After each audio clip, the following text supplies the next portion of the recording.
Okay, sa mapagpalang araw sa bawat isa at kauwi ko nga lang galing Tanawin Road. At mamaya na ako mag-i-edit ng mga pitik natin kanina. Papakain muna ako ng mga isda.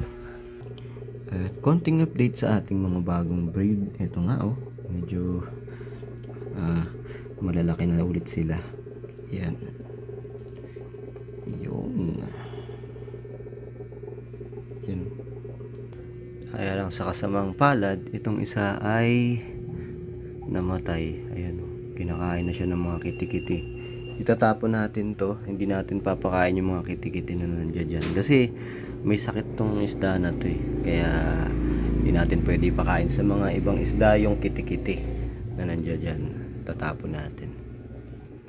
Ito ang ating pinalalaki na FCCP, kaya lang ano pa tawag niyan, hindi pa nagkukulay yung kanyang fins, clear pa, cellophane pa, yung kulay.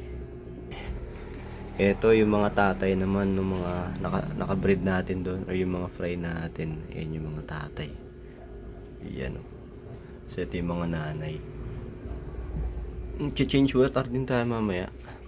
Subukan natin change water. Ito naman yung mga nauna nating fry. So ano to, 1 month mahigit na to. Yan. Madumi lang yung tubig pa nila. Ang lamig kasi nasa outdoor na to pero okay lang naman. Yan. Yan kitang kita na ba sila? Malaki-laki na yan. At ang pagkain na natin yan ay Tubifex na yung pinapakain natin. Ilalagay natin dito sa cone feeder para di sila nakapakalat-kalat dun sa ilalim. Kasi ito yung Tubifex natin, hindi na natin nilalagyan ng aerator.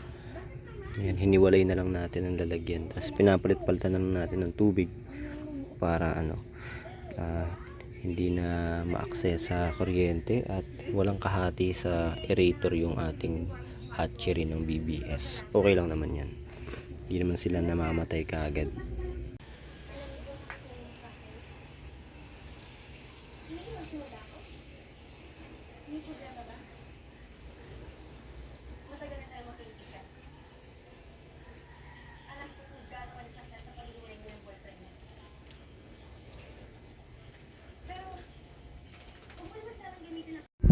Nagdilig na nga rin ako ng halaman dito pagkatapos kong linisin yung tubig ng ating mga Tubifex.